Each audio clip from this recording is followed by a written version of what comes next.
शंकर जी ने हनुमान का रूप क्यों धरा, वानर रूप क्यों धरा, इसके लिए हमें बालकांड में चलना पड़ेगा। जनकपुर में जिस समय राम जी दुल्हा बने, जब कभी कोई दुल्हा बनता है ना, सबसे अच्छी सुविधा उसको दी जाती है। अगर 10-25 कारें होंगी बारात में, तो जो कार सबसे ज्यादा सजी होगी फूल उल चिपका के, उसमें दुल्हा को बैठाया जाएगा, ताकि उसके बराबर चमकने वाली दूसरी गाड़ी ना हो। जिस समय राम जी दुल्हा बने, उस समय कार का प्रचलन नहीं था, उस समय घोड़ा पर दुल्हा बैठता था। अब जैसे अंबानी का लड़का, अनिल अंबानी के लड़के की शादी हो, तो आल्टो कार में थोड़ी बैठ के जाएगा। फिर तो कार भी हो तो ऐसी हो कि जो सब कोई खरीद ना पावे, देखने को ना पावे, छूने को ना पावे, ऐसी कीमती कार होगी, है कि नहीं? तभी तो उसका वो प्रतिष्ठा और उसका स्तर ठीक रहेगा। तो राम जी जब दुल्हा बने, उस समय अड़ियल सड़ियल घोड़ा थोड़ी लाया जाएगा कि ये जो बालू वही लाद लाद के ढोते हैं, ढेंचू ढेंचू बोलते हैं, ये थोड़ी लाया जाएगा। ये जो तांगा घोड़ा, तांगा में जो घोड़ा लगा देते हैं, वो वाला थोड़ी लाएगा। घोड़ा भी आएगा तो ऐसा आएगा कि उस तरह का घोड़ा फिर कोई छू ना पाए, तभी तो राजसी ठाट बाट रहेगा। कहा गया भैया राम जी दुल्हा बने हैं, साधारण की होती बात तो कोई बात नहीं। अब आप दुल्हा बने, भैया दुल्हा वैसे भी गरीब घर का भी लड़का अगर दुल्हा बने, तो उस मंच में जो सबसे अच्छा सिंहासन होगा, ऊंचा चमचमाता वाला, उसमें दुल्हा को बैठाया जाएगा। सबसे अच्छी कार जो सजी, भले ही वो मांग कर पहने, लेकिन सोने की जंजीर है ये वो पहन लेगा, लेकिन सबसे अच्छी फूलों से चिपकी हुई कार उसको दी जाएगी। तो अब राम जी के लिए पूछा गया कि अब घोड़ा कौन सा आवे। संसार वाला कोई घोड़ा अगर आ जाएगा तो जिसमें राम जी बैठ जाएंगे, दूसरे दिन हमारे आपके भीतर गांव के 4-6 लोग सेठ वही घोड़ा खरीदे पड़े हैं, तो राम जी की भी प्रतिष्ठा क्या रही, बेकार है रहा। तो इसलिए पूरी सृष्टि संसार से सर्वोत्तम, जो श्रेष्ठतम सुंदर है, वही घोड़ा बनकर के आया। इस सृष्टि में काम सबसे सुंदर। देखिए राम और काम में समानता है। मैंने एक बार बहुत लंबा लेख लिखा था राम और काम, मैं उसको यहां नहीं रखूंगा, उसके लिए समय नहीं है। लेकिन कामदेव सबसे सुंदर है सृष्टि रचना। तो कामदेव स्वयं घोड़ा बनकर के आ गया। कहीं न जाई सब भांति सुहावा, और बाजी बेस जन्म काम बनावा। कामदेव घोड़ा बनकर के आ गया। जनो बाजी बेस बनाई मन से, राम हित अति सोई। जन बाजी बेस बनाई मन से, राम हित अति सोई। आपने बल बल रूप तुम गति सकल भुवन विमोहई। सकल भुवन विमोहई, सकल भुवन विमोहई। जनु बाज वेश बनाई मन से, कामदेव घोड़ा बनकर के। जब कभी कोई दुल्हा बनता है तो हमारी माताएं, बहनें, बहू, बेटियां दुल्हा देखने के लिए भाग टूट पड़ती हैं, दुल्हा देखे कैसा। और जब राम जी दुल्हा बनकर के आ गए, तो किसकी इच्छा ना होगी कि मैं भी देखूं, मैं भी देखूं। जब राम जी दुल्हा बनकर के आए, तो जानते हो देखने वाले कितने आए? ब्रह्मा, विष्णु, महेश, खड़ानंद जी, इंद्र आदि। अब जब यही आ गए तो कौन बचेगा? सब आ गए। राम जी दुल्हा बने हैं, ब्रह्मा जी आए, विष्णु भगवान आए, शंकर जी आए। अच्छा, कुछ लोग बारात में खुराफाती भी हुआ करते हैं, उनका कोई हानि लाभ नहीं है, लेकिन वो मजा लेने के लिए सोचते हैं तो थोड़ा सा यहाँ कुछ बिगाड़ हो और कुछ खींचतान हो, कुछ गड़बड़ी हो तो मजा आए। जब शंकर जी आए तो शंकर जी से किसी ने कह दिया, भोलेनाथ, राम जी के विवाह में तो काम भी आया है। अरे शंकर जी ने कहा, काम कहां है? बताने वाले ने कह दिया, अरे कहां है, लायक जगह में होता तो भी कोई परेशानी नहीं थी, वो तो बिल्कुल फ्रंट में सामने वही है, जहां राम है वो कामे के ऊपर बैठे हैं। शंकर जी ने कहा, है काम के ऊपर राम? शंकर जी दौड़े दौड़े पहले घोड़ा के पास गए और घोड़ा के कान में कहा, क्यों काम दो, तुम्हारी हानि की हिम्मत कैसे पड़ी? कामदेव ने कहा, क्यों, राम जी के विवाह में कोई रोक है क्या? आ गया हूं। जो झटकेदार बात सुनी, शंकर जी ने कहा, अरे इतनी गर्मी तुम्हें ध्यान नहीं है? एक बार तीसरा नेत्र खोला था, होश संभाल के बात करना। घोड़े ने कहा, कर लो जो कुछ करना हो, खोल लो तीसरा नेत्र।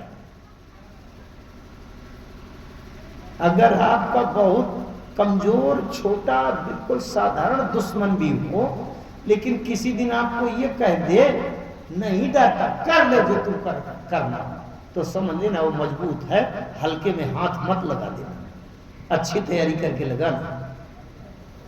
शंकर जी समझ गए भैया आज काम तो गुर्रा रहा है, साधारण ये वो नहीं मानेगा। शंकर जी ने कहा, रुको, अच्छी व्यवस्था से तुम्हारे ऊपर अटैक करूंगा, साधारण नहीं। तो शंकर जी ने सबसे पहले तो 5 सिर निकाले। वैसे हमेशा तो एक ही सिर रखते हैं, लेकिन जब आवश्यकता पड़ती है तो 5 सिर निकाले। शंकर जी को पंचानन कहते हैं, इसलिए 5 मुंह वाले। जरूरत नहीं होती तो एक ही सिर से काम बनता है, 5 निकाल दो। और शंकर जी के यहाँ जो नेत्र हैं, तो 2-2 नेत्र तो इसी तरह जैसे हमारे आपके हैं, और एक एक नेत्र उनके माथे में है, सभी मस्तक। जानते हो तीसरा नेत्र क्या है? शंकर जी का तीसरा नेत्र क्या है? हमारे आचार्य लोग तो कहते हैं, स्तुति में आप सब जानते हैं, वंदे सूर्य शशांक वन्य नैनम।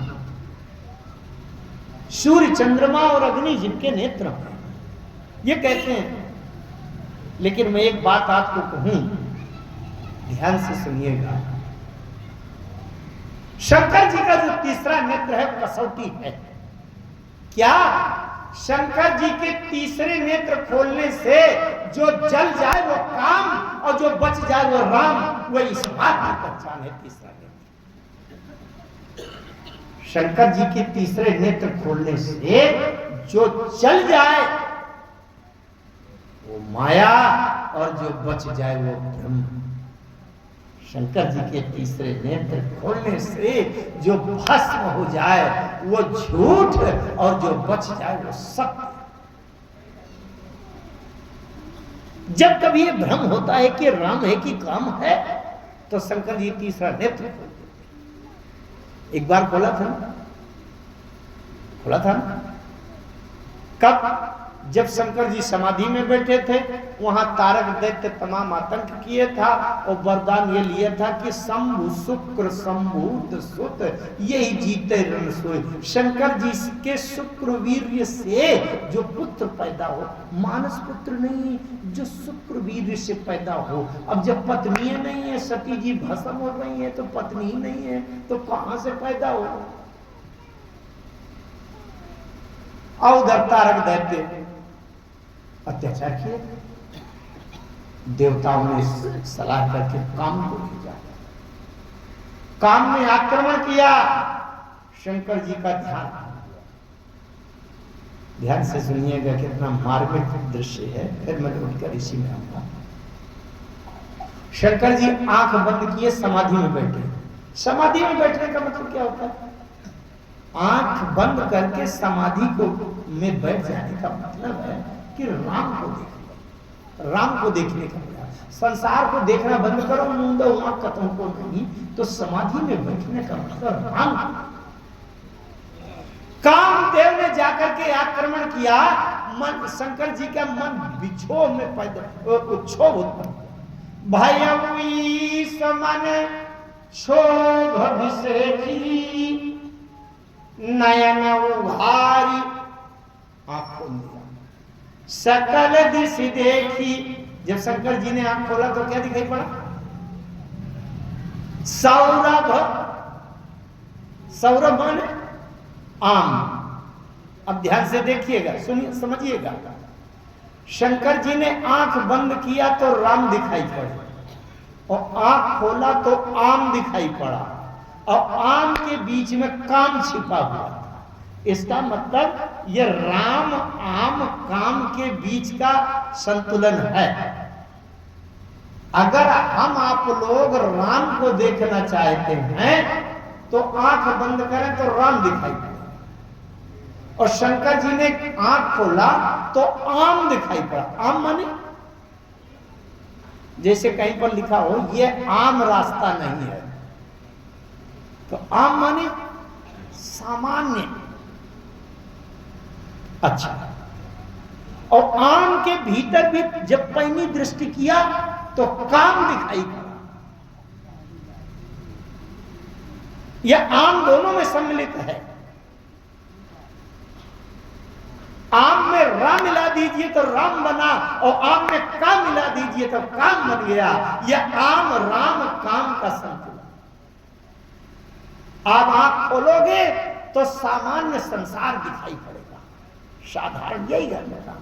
इसी तरह के घर में काम, कोई थोड़ा ज्यादा चमकता है, कोई पुराना पड़ गया, फीका पड़ गया। अगर राम को देखना है तो आंख बंद करो, और आंख खोलोगे तो आम दिखाई पड़ेगा, और आम के भीतर वही कामें दिखाई पड़ेगा। संसार आम है, ये पूरा संसार आम है, और आम के सुख सुविधा महल लटारी, ये गाड़ी कार बंगला ऐश आराम में घुसोगे तो काम दिखाई पड़ेगा। शंकर जी ने वहां जब सिद्धि सब नैन उघारा चेतवत तो काम बहुदेव चला। आइए फिर वहां पर आऊंगा, मुझे प्रसंग पूरा करना। तो शंकर जी गए कामदेव के पास, अभी खोल दूंगा। कामदेव ने कहा कर दो जो कुछ करना, नहीं डरता। अच्छा, कामदेव ने क्यों ललकार दिया? इसलिए ललकार दिया कि मैं तो पहले का जला जलाया हूं। शंकर जी पहले जला चुके थे, एक बार पहले का जला जलाया हूं, और मैं जीव हूं, शंकर जी के सामने कौन टकराएगा? तो मुझे पहले का जला हूं, 10 बार 4 बार 2 बार और जल जाऊंगा, तो मेरा क्या बिगड़ेगा? बिगड़ेगा किसका? राम का। अच्छा, दूल्हा कार में बैठा चला जा रहा हो, अगवानी के लिए बारात वो ढक ढक करते गई, और जहां दरवाजे में पहुंचने की हो वहीं पर टायर बस्ट हो जाए, स्टेपनी बदलने लगे, तो पूरी नाक चली गई कि नहीं? पहले की पुरानी हमारी माताएं थी तो गाड़ी गा के सुना देती कि सड़ी कार ले आए हो, तुम्हारी कुछ नहीं। कामदेव ने सोचा कि इस समय मेरे ऊपर राम बैठे, मैं एक बार जल गया, 2-4 बार 10 बार 100 बार और जल जाऊं, मेरा क्या बिगड़ना? लेकिन शंकर जी इस समय अगर तीसरे नेत्र से खोलकर मुझे जला देंगे तो मैं फिर से राख बन जाऊंगा, और जब राख बन जाऊंगा तो राख के ऊपर राम थोड़ी सधेंगे, फिर मैं जब राख बन जाऊंगा तो राम गिरेंगे लद, और उनकी इज्जत हो जाएगी फद। अब अगर राम को अपनी इज्जत बचानी होगी तो मुझे जरूर बचाएंगे, और नहीं मैं तो जला। अब गरज किसकी है? राम की, इसलिए लगा दिया, कर दिया। शंकर जी ने 5 सिर निकाले। ध्यान दीजिएगा, ये मस्तक वाला नेत्र खोलने पर जो नहीं जलता, शंकर जी मान लेते हैं ये राम है, ये देखने लायक है, तो ये दो नेत्रों से देखते हैं। सबसे पहले वहां शंकर जी ने नेत्र खोले तो पहले कितने खोले? 5 सिर हैं और 5 सिरों में 2 नेत्र देखने वाले हैं, तो ये देखने वाले सब कुल मिलाकर कितने हुए? 10। और 5 सिरों में मस्तक में एक एक नेत्र है, तो ये मस्तक वाले नेत्र कुल मिलाकर कितने हुए? 5। गोस्वामी जी लिख देते हैं शंकर राम रूप अनुरागे नयन 5 फिर 10 अति प्रिय लागे। सबसे पहले 5 नेत्र खोले कि भस्म हो काम, लेकिन जब भस्म होने की बात दूर, कामदेव के शरीर का एक बाल भी गर्म नहीं हुआ, तो शंकर जी समझ गए भैया आज काम भी राम बन गया, अब ये भी देखने लायक है। तो 5 10 जिस काम की लगाम राम ले थाम, वो काम भी बन जाएगा राम आज के। साधारण धातु का तार पड़ा हो, एल्युमिनियम का हो, कॉपर का हो, और उसको केवल बिजली के करंट से जोड़ दीजिए, वो साधारण धातु नहीं है, विद्युत शक्ति से संपन्न हो गया। साधारण सा काम और उसके ऊपर बैठ गए राम और उसकी लगाम ली थाम, तो आज काम भी बन गया राम। और शंकर जी के नेत्रों तीसरे नेत्रों से नहीं जला, तो देख अच्छा देखने लगे, लेकिन यहीं से इसका समाधान नहीं मिला। शंकर जी के मन में एक प्रश्न उठने लगा, अब मैं यहां से उसको आगे लिए चलता हूं।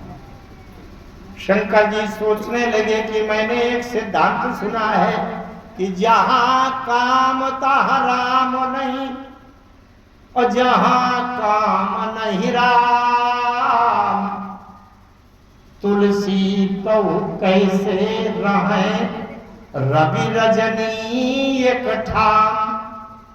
मैंने तो सुना है कि जहां काम है वहां राम नहीं होते, और जहां राम है वहां काम का लक्षण नहीं आ सकता।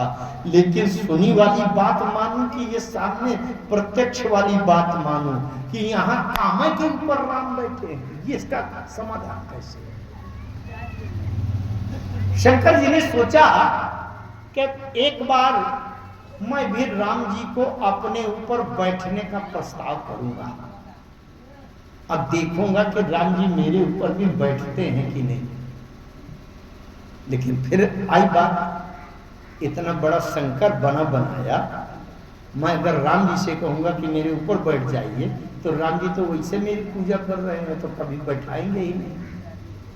इसलिए शंकर वाला रूप गायब करके मुझे रूप बदल लेना चाहिए और राम जी को बैठाने का प्रस्ताव एक बार करना चाहिए। शंकर जी ने रूप बदल लिया। शंकर जी है कामारी, जिसने काम को नष्ट कर दिया, वो भस्म कर दिया, वो कामारी, काम के शत्रु, काम के नाशक। शंकर जी कामारी, और शंकर जी ने रूप बदला क्या? जे ही शरीर रति राम सो सोया दरु सुजान, रुद्र देह तजनेह बस वानर भे हनुमान। वही शंकर जी बानर हनुमान बन गए। अच्छा, चूंकि शंकर जी कामारी, चूंकि शंकर जी कामारी, इसलिए हनुमान ब्रह्मचारी। भाई जिसने एक जन्म पहले काम को भस्म कर दिया हो, उसका अगला जन्म तो ब्रह्मचारी होगा कि नहीं? काम को भस्म कर चुके। काम जेताग्रणी, विश्व वंद्याग्रणी, हनुमान जी के लिए आया है विनय पत्र का। काम जेताग्रणी, काम के जीतने वालों में जितने सृष्टि में गिने जाते हैं, वो पहला नाम हनुमान जी का, काम जेताग्रणी। अच्छा, चूंकि शंकर जी कामारी, इसलिए हनुमान ब्रह्मचारी। अब हनुमान इस प्रतीक्षा में खड़े हैं कि कभी राम जी को बैठाने का समय हुए तो मैं बैठने का प्रस्ताव करूं कि मेरे ऊपर बैठ जाए। कहां समय कहां आया, अब मैं आपको प्रसंग उछाल कर लिए चलता हूं। सीता का हरण हो गया और सीता जी की खोज में चलते हुए राम और लक्ष्मण ऋष्यमुख पर्वत निहराया। सुग्रीव जी ने देखा तारा सचिव सहित सुग्रीवा आवत देखे तुरबल। हनुमान जी से कहा जाओ। हनुमान जी आए। कैसे आए? विप्र रूप धरि के बता गए। अच्छा, यहाँ बड़ा रहस्य है, बड़ा वैदिक और आध्यात्मिक दार्शनिक सिद्धांत है, लेकिन मैं उनको यहाँ बीच में नहीं रखता। आज की बात पूरी करने के लिए आगे चलता हूँ। कहा कि जब हनुमान जी असली बालक रूप में आ गए और एक दूसरे का असली परिचय हो गया। असली परिचय हो गया तो हनुमान जी ने एक प्रस्ताव किया राम जी से, हाथ जोड़कर, प्रभु आप तो सर्वेश्वर हैं, सर्वज्ञ हैं, सब कुछ है, पूर्ण है, ब्रह्म है, परमात्मा। आपसे एक प्रस्ताव है। क्या है? बोले नाथ शैल पर कपिपति राही, सो सुग्रीव दास तब आई। तेहि सन नाथ मैत्री कीजे, अदीन जानी तेहि भय करीजे। हे महाराज, हे प्रभु, हे स्वामी, पहाड़ की चोटी के ऊपर सुग्रीव रहता है, वानर राज, बंदरों के प्रतिनिधि हैं। वो आपके चरणों के दास है, सुग्रीव उनका नाम है। आप चल करके उनसे मित्रता कर लीजिए, अब वो दीन है, उनको निर्भय कर दीजिए। लक्ष्मण जी को ये प्रस्ताव अच्छा नहीं लगा। लक्ष्मण जी ने फुसफुसा के धीरे से राम जी से कहा, अरे महाराज, किस चक्कर में पड़ रहे हो? पहले अपनी सीता ढूंढो। किस किस दिन को निर्भय करके घूमोगे? हम खुद दिन बने घूम रहे हैं, तो पहले अपनी बीमारी ठीक करो, दुनिया संसार। अरे राम जी ने कहा, चुप रहो लक्ष्मण, तुमने सबरी जी की बात नहीं सुना था? सबरी जी से मैंने पूछा था कि जनक सुता कई सोधी भामिनी जाने कौ कर घर गावनी, तो सबरी जी ने कहा था पंपा सर जाओ रघुराई, अतः हो ये सुग्रीव मिताई। ये तो बड़ा अच्छा हुआ कि सुग्रीव के किसी प्रतिनिधि ने प्रस्ताव कर दिया, और नहीं तो वो भक्ति वाली सबरी, उसकी बात गलत नहीं हो सकती। हमें अपनी तरफ से रोते हुए जाना पड़ता, हम ही प्रार्थना करते भैया मित्रता करते आए, कम से कम हमारी लाज बच गई, प्रतिष्ठा बच गई कि सुग्रीव के किसी प्रतिनिधि ने, मंत्री ने हमसे प्रस्ताव कर दिया। बहुत जरूरी है मित्रता करना। लेकिन हाँ लक्ष्मण, तुम चिंता न करो, अपनी प्रतिष्ठा नहीं बिगाड़ेंगे, अभी बिल्कुल गरज इसकी साबित कर देंगे। राम जी ने हनुमान जी से कहा, हनुमान जी से क्या कहा? हम ये बताओ भाई हनुमान, तुम्हारे जो कपिपति हैं वो मेरे कौन है? हनुमान जी ने कहा, प्रभु आपके दास है, सो सुग्रीव दास तव।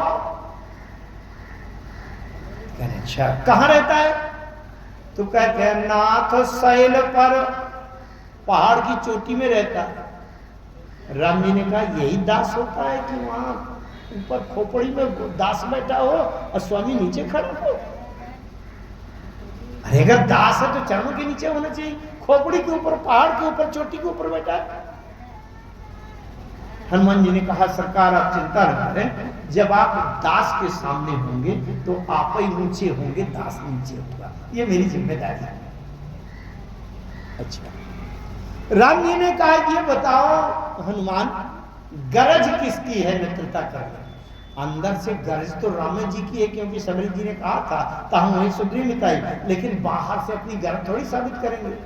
गरज किसकी है मित्रता करने की? हनुमान जी ने कहा, सरकार आप तो ब्रह्म है, परमात्मा है, आपकी क्या गरज है? गरज तो जीव की ही होती है, इसलिए गरज तो सुग्रीव की है कि मित्रता करे। तो राम जी ने कहा, तो फिर सुग्रीव से क्यों नहीं कहते हो कि मुझसे आकर के यहाँ मित्रता करे? मुझे क्यों कहते हो कि ते सन्नाथ मैत्री कीजिए? मैं क्यों करूं? सुग्रीव करे मुझसे मित्रता। हनुमान जी कहते हैं, प्रभु बात आपकी सही है, अच्छा, जो रोगी होता है, मरीज होता है, वही तो डॉक्टर के पास जाता है। जिसका सिर दर्द कर रहा है डॉक्टर के पास दौड़ेगा, पेट दर्द कर रहा है डॉक्टर के पास दौड़ेगा।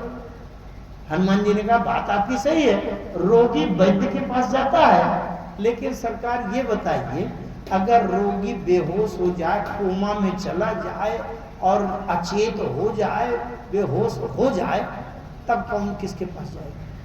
तब तो हम डॉक्टर से कहेंगे डॉक्टर आप चलिए चलिए चलिए, उसकी नाड़ी नहीं मिल रही है, बेहोश हो गया, तब डॉक्टर जल्दी जल्दी आता है आग लगा। तो सरकार, ये सुग्रीव जो जीव है, ये इतना जबरदस्त रोगग्रस्त हो गया है, रोगी है, कि इसको एक खुराक देने के बाद भी होश आके फिर अभी बेहोश हो। बाली को मारकर आप जब राजा भी बना देंगे इसको, तो भी डूब जाएगा वो, आपके यहाँ पास नहीं आएगा, होश वास नहीं रहेगा कि मेरा कर्तव्य क्या है। तो ये जीव बहुत रोगी है, अचेत है, बेसुध है। इसलिए आप ही से मैं प्रार्थना करता हूं कि आप चल करके। हनुमान जी को गोस्वामी जी ने लिखा है, जय जय जय हनुमान गोसाई, कृपा करो गुरुदेव की। गुरु के दो काम, जीव को ब्रह्म से जोड़ दे, और ब्रह्म की ब्रह्म सत्ता, जीव की दैन्यता, दोनों अपनी जगह पर ठीक बनी। तो दो विधियां हैं। अगर जीव बुद्धिमान है, ज्ञानवान है, ज्ञान की भाषा समझ सकता है, तो गुरु जीव के अंदर ज्ञान दे करके और ज्ञान में स्थित करके परमात्मा से जोड़ देता है। लेकिन जीव अगर ज्ञानी नहीं है, बुद्धिमान नहीं है, तो फिर परमात्मा से प्रार्थना करता है, प्रभु अब आप अपनी ऊंचाई से उतर कर नीचे आओ और जीव के ऊपर कृपा कर दो। ये गुरु की जिम्मेदारी है, चाहे जीव को ब्रह्म के पास ले चले और चाहे परमात्मा को जीव के पास उतार लावे, लेकिन ब्रह्म और जीव को मिला देता है। ये जीव, ये गुरु की जिम्मेदारी। हनुमान जी ने दो राजाओं को राम जी से जोड़ा, दो राजाओं, एक वानर राज को जोड़ा और दूसरे राक्षस राज को जोड़ा, निशाचर राज को जोड़ा। वानर राज सुग्रीव को जोड़ा, तो वहां राम जी को सुग्रीव के पास लेकर के आए। लेकिन निशाचर राज विभीषण जी को जब राम से जोड़ा, तो विभीषण जी को लंका से निकालकर राम के पास लाए। ये दोनों अलग अलग पद्धति। फिर से मैं बात करूं, राम जी ने पूछा, हाँ हनुमान जी बताओ कि कहां रहते हैं तुम्हारे वानर राज? हनुमान जी ने कहा, नाथ शैल पर कपिपति राही, पहाड़ के ऊपर चोटी में रहते। राम जी ने ऐसे देखा पहाड़ की तरफ, आ रहा इतना ऊंचा पहाड़, न कहीं से सीढ़ी बनी, न रोपवे बना, न रोड बना, कहां से हम चढ़कर जाएंगे? तुम तो हो अंदर बंदर, तुमने यूं यूं किया, झम झम चले गए ऊपर, मैं कैसे चढ़ूं? हनुमान जी ने कहा, सरकार आप इसकी चिंता मत करें, आप तो स्वीकृति दें, व्यवस्था मैं करूंगा। राम ने कहा चलो करो व्यवस्था, चलते। हनुमान जी ने कहा, हनुमान जी के भीतर कौन है? शंकर जी हैं। शंकर जी ने समझा मौका मिल गया, एक बार काम के ऊपर राम बैठे थे, अब आज ब्रह्मचारी मैं, और आप हनुमान जी नीचे झुके, सरकार आइए बैठ जाइए, जरा देखो मेरे ऊपर बैठते हैं कि नहीं। राम जी ने कहा लक्ष्मण आओ। दाहिने कंधे पर राम और बाएं कंधे पर लक्ष्मण झम से बैठ गए। चलो। हनुमान जी चलने लगे, यही विधि सकल कथा समझाई, अलिए दुअ जनी पीठ चढ़ाई। अच्छा, जैसे दोनों को बैठाया, पहाड़ में यूं यूं झम झम ऊपर को उछाल भरने लगे, उछाल भरने लगे। अरे राम जी ने कहा, भैया डर लग रहा है, इतनी जोर छलांग मार रहे हो कि टपक गए तो? तुम तो हो तो बंदर, तुम्हें कोई चिंता नहीं, और हमें लगता है डर, कहीं टपक गए तो? हनुमान जी ने कहा, सरकार चुप रहिए, कोई गुंजाइश नहीं, चढ़ाई में गाड़ी है, एक्सीलेटर कम नहीं हो सकता, और एक्सीलेटर कम हुआ कि बाइक मार जाएगी, झम से चली जाएगी, ओवरलोडिंग गाड़ी है कि नहीं? और राम जी ने कहा ये तो अरे बोले एक्सीलेटर हो तेजे होगा, कम हो नहीं सकता, चढ़ाई एकदम। और ये बोली ये तो घबराहट हो रही, इतनी ऊंचाई से कहीं लटक गए टपक गए तो क्या होगा। हनुमान जी ने कहा एक ही उपाय है, अगर गिरने से डरते हैं तो एक ही उपाय है, पैर लंबे लटकाओ, मैं पैर पकड़ूंगा, और आप अगर डर रहे हो तो आप मेरा सिर पकड़िए जल्दी से। राम जी ने पैर लटका दिए, कहा भैया पकड़ो जल्दी से पैर मेरे, कहीं सटक न जाए। और राम जी ने हनुमान जी का सिर पकड़ा। हनुमान जी के अंदर तो शंकर जी बैठे हैं, बोले सरकार बन गया, आपको क्या गिरना था, लेकिन जिसके सिर पर आपका हाथ रख जाए वो कभी जीवन में गिरेगा नहीं, कभी पतन नहीं होगा उसका। अब मैं निश्चित हो गया, प्रभु बन गया। जिसको आपके चरण पकड़ने को मिल जाए, जिसके सिर में आपका हाथ रख जाए, वो कहां गिरेगा। चलते चलते हनुमान जी के अंदर से शंकर जी बोल बोले सरकार ये बताइए, आपका कोई नियम सिद्धांत है कि इसे मनमुखी चाह जो मनावे सो करते रहते हैं। राम जी ने कहा क्या हुआ। अरे बोले क्या हुआ क्या, एक बार मुझे पता है कि एक बार आप काम के ऊपर बैठे थे जनकपुर में। अरे जब काम के ऊपर बैठे हैं तो काम के ऊपर बैठिए, ब्रह्मचारी के ऊपर न बैठिए कम से कम।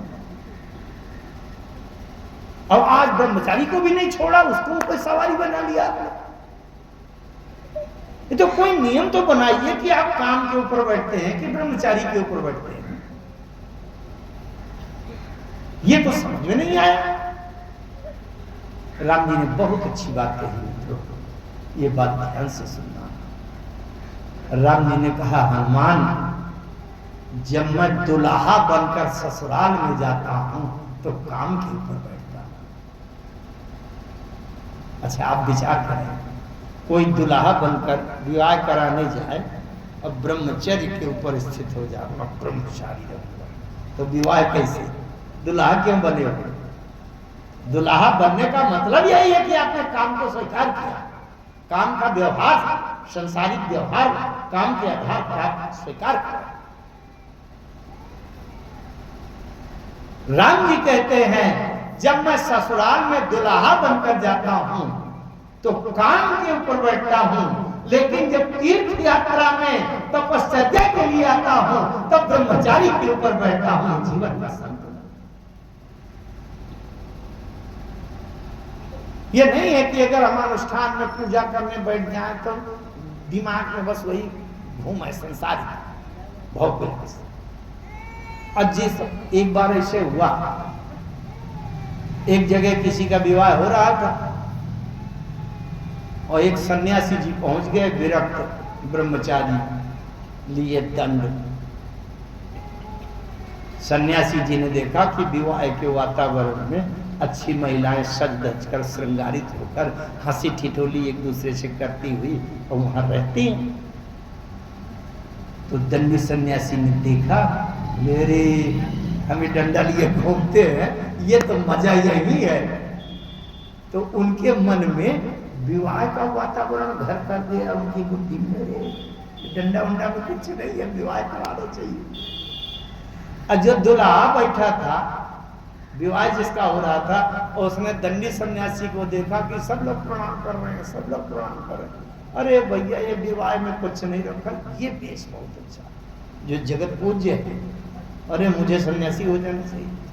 अब बताओ विवाह के बाद वो जो दुल्हा था वो सन्यासी हो गया और सन्यासी चले दुल्हा बनने के लिए, वो विवाह कराने लगे। अब बताइए कितना अनर्थ हो। इसीलिए सन्यासी को मना है, विवाह में नहीं जाना। राम जी ने कहा कि जब मैं ससुराल में दुल्हा बनकर जाता हूं तो काम के ऊपर बैठता हूं, और जब जंगल में तीर्थ में तपश्चर्या के लिए आता हूं तो ब्रह्मचारी के ऊपर बैठता हूं। दूसरी बात, राम जी ने कहा हनुमान, तुमने ये नहीं देखा कि चाहे मैं काम रूपी घोड़े के ऊपर बैठकर जाऊं तो सीता को पानी जा रहा था जनकपुर में, सीता मिल जाए, और आज ब्रह्मचारी हनुमान के ऊपर बैठा हूं तो सीता की खोज के लिए जा रहा हूं कि सीता मिल जाए। इसका मतलब मेरी यात्रा का लक्ष्य है भक्ति। वो चाहे काम के ऊपर बैठने पर मिले, चाहे ब्रह्मचारी के ऊपर बैठे। हमारे जीवन का उद्देश्य भक्ति होना चाहिए। तीसरी बात राम जी ने कही, हनुमान तुमने ये ध्यान नहीं दिया कि जब मैं काम रूपी घोड़े के ऊपर बैठता हूं तो काम की लगाम अपने हाथ में लेता हूं थाम। इसका मतलब काम स्वतंत्र नहीं है, और काम को अगर स्वतंत्र छोड़ दिया जाए तो गड्ढे में फेंक देगा। अरे काम तो अपना विषय हो जाएगा। कठोपनिषद में बड़ी अच्छी बात आती है। कठोपनिषद में भगवान वेदव्यास कहते हैं,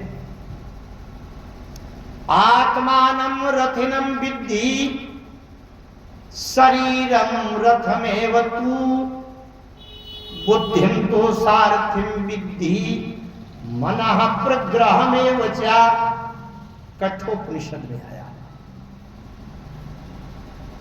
ये जो आत्मा है वो रथी है और शरीर रथ है। ये बुद्धि ही सारथी है और मन प्रग्रह में वचा। प्रग्रह कहते हैं ग्रहण करने वाली रस्सी। ये मन ही रस्सी है। इंद्रियाणि हयाना हुरेन्द्रिये ब्याह। ये जो हमारी इंद्रियां हैं वो हय माने घोड़ा है। अब विषयान गोचरान, जो इंद्रियों के विषय भोग हैं वही गोचर माने चारा घास है। तो घोड़ा जहां हरा चारा देखेगा खाने के लिए जाएगा, तो हमारी इंद्रियां जाएंगी। तो बुद्धि जो विवेकवान है, स्थिर है, अच्छे विचार है, वो मन रूपी रस्सी से उसको नियंत्रण में करके सही रास्ते पर लगा। राम जी कहते हैं, ये तो उपनिषदों की बात है, बड़ी तात्विक है, तो ज्ञान बना है, वेदांत है। राम जी कहते हैं कि जब मैं काम के ऊपर बैठता हूं तो स्वतंत्र नहीं रहता कि कहीं भी ले जाने फेंक देगा गड्ढे में। इसलिए काम की लगाम लेता हूं थाम, जहां मैं ले जाना चाहूंगा वहीं हो जाएगा। लेकिन जब ब्रह्मचारी के ऊपर बैठता हूं, हनुमान बानर हनुमान के ऊपर बैठता हूं, तो कोई लगाम नहीं लगाता। ब्रह्मचारी जहां ले जाए ब्रह्म वहीं चला जाएगा। ये स्वतंत्रता होती है। और मैं जानता हूं कि ब्रह्मचारी कभी गड्ढे में नहीं गिरेगा, क्योंकि ब्रह्मचारी का क्या होता है, ब्रह्मैवचर्या इति ब्रह्मचर्या, चर्मणि क्रिया, जिसकी प्रतिक्रिया ब्रह्म के लिए हो, ब्रह्ममय हो, वो संसार में कहां गिराएगा। इसलिए मैं बानर के ऊपर, हनुमान के ऊपर कोई लगाम नहीं लगाता। ब्रह्मचारी जहां ले जाना चाहे मैं वहीं चला जाता। जहां ले चलोगे वहीं मैं चलूंगा, जहां ले चलोगे वहीं मैं चलूंगा, जहां तुम रखोगे भगवन, जहां तुम रखोगे भगवन वहीं मैं रहूंगा, जहां ले चलोगे वहीं मैं चलूंगा, जहां ले चलोगे वहीं मैं चलूंगा। राम जी कहते हैं स्वतंत्र छोड़। अब राम जी ने कुछ बातें पूछी। राम जी ने कहा, हनुमान जब तुम ये जान गए हो कि मैं परब्रह्म परमात्मा हूं, तुम जान गए हो, तो तुम्हारी ये हिम्मत कहां से पड़ गई कि तुमने कंधे पर बैठाने का प्रस्ताव कर दिया। अरे परब्रह्म परमात्मा को उठा के बैठा सकते हो। हनुमान जी ने कहा, सरकार बात तो सही है, लेकिन जब आपने बताया और मैंने आपकी लीला में, आपकी कथा में सुना कि व्यापक ब्रह्म निरंजन निर्गुण विगत विनोद, सो आज प्रेम भगत बस कौशल्या के गोद। जब मैंने कथा में सुना कि आप कौशल्या की गोद में समझ जाते हैं, और जब भोजन करते समय महाराज दशरथ बुलाते थे तो धूसर धूर भरे तनवाए, अब भूपति बिहासी गोद बैठाए। जब मैंने सुना कि आप कौशल्या की गोद में भी संभल जाते हैं और महाराज दशरथ की गोद में भी बैठ जाते हैं, तो जब कौशल्या दशरथ कौशल्या आपको गोद में उठा सकते हैं तो मुझे भी भीतर से साहस हो गया कि मैं नहीं उठा सकता। राम जी ने कहा तो फिर तुमने गोद में क्यों नहीं उठाया, कंधे पर क्यों बिठा लिया? बोले महाराज, गोद पर जिस बच्चे को गोद में लिया जाता है तो गोद से फिसल कर कहीं गिर न जाए, इसकी जिम्मेदारी किसकी होती है? जिसने गोद में लिया। गोद में छोटा बालक लिया जाता है, हमारी जिम्मेदारी है हाथ ढीला न पड़ने, खिसक जाएगा, चोट लग जाएगी। अगर मैं आपको गोद में उठाता प्रभु तो जिम्मेदारी मेरी रहती कि मैं आपको संभालूं, ये जीव आपको क्या संभाल पाएगा? इसलिए जिस बालक को छोटा थोड़ा सा बड़ा हो जाए कंधे पर बिठाया जाए वो चिंता नहीं रहती, हमारा सिर पकड़े संभले। तो इसलिए आपको कंधे पर बिठाया ताकि मैं संभालने की जिम्मेदारी मेरी ना हो। और ऐसा करते करते सुग्रीव जी के सामने जब पहुंच गए, सुग्रीव जी के सामने सुग्रीव जी ऐसे बैठे हैं एक शिलाखंड पर, पत्थर पर, और हनुमान जी जाकर यूं खड़े हुए कंधे पर। हनुमान जी ने राम जी से पूछा, सरकार ये बताइए सेवक नीचे है कि आप नीचे? राम जी ने कहा यहाँ तो सेवक नीचे है। सुग्रीव नीचे हो गए और राम जी हनुमान जी के कंधे के ऊपर ऊंचे हो गए। तो बोले अब आपकी प्रतिष्ठा बिगड़ तो नहीं रही? बोले नहीं बिगड़ रही। तो हनुमान जी ने राम जी को उतार दिया। जहां पर ऊपर से नीचे उतारा जाता है उसको कहते हैं अवतार। अव माने नीचे, तार माने उतारना। जीव के ऊपर कृपा कल्याण करने के लिए सद्गुरु संत हनुमान जी जैसे सद्गुरु कृपा करके भगवान को नीचे उतार देते हैं, वो है अवतार। यहां पर बात यह आई कि शंकर जी ने हनुमान का रूप क्यों धारण किया? सीता की खोज के लिए। और राम जी काम के ऊपर बैठते हैं कि ब्रह्मचारी के ऊपर बैठते हैं, इस बात का पता लगाने के लिए, सिद्धांत प्रत्यक्ष प्रयोग करके दिखाने के लिए हनुमान जी ने, शंकर जी ने हनुमान का रूप धारण किया। और दूसरी बात यह है कि जय ही शरीर रति राम सो सोया धरो सुजान। शंकर जी से अगर आप पूछो कि आपका शरीर रूप कौन सा धन्य है, कौन सा सार्थक है, तो शंकर जी कहते हैं बानर वाला रूप सबसे अच्छा। क्यों? जय ही शरीर रति राम सो। अरे वो शरीर किस काम का जो राम की सेवा के काम ना आ सके, केवल पूजा पूजाता रहे? वो शरीर किस काम?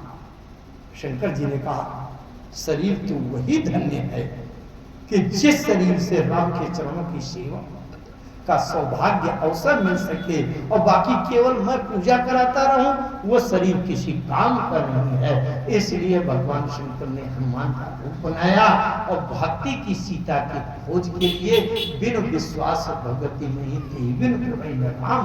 और भक्ति की सीता की खोज बिना विश्वास के नहीं हो सकती। तो शंकर जी ही हनुमान बने हैं ये पता लगाने के लिए कि राम जी काम के ऊपर बैठते हैं कि ब्रह्मचारी के ऊपर बैठते हैं।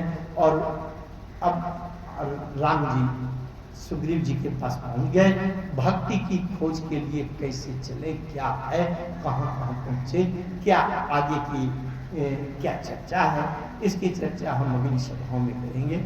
अब समय अनुकूल हो गया, इसलिए आइए 2 बार भगवान की शरणागति समर्पण करते हैं, तत्पश्चात वाणी को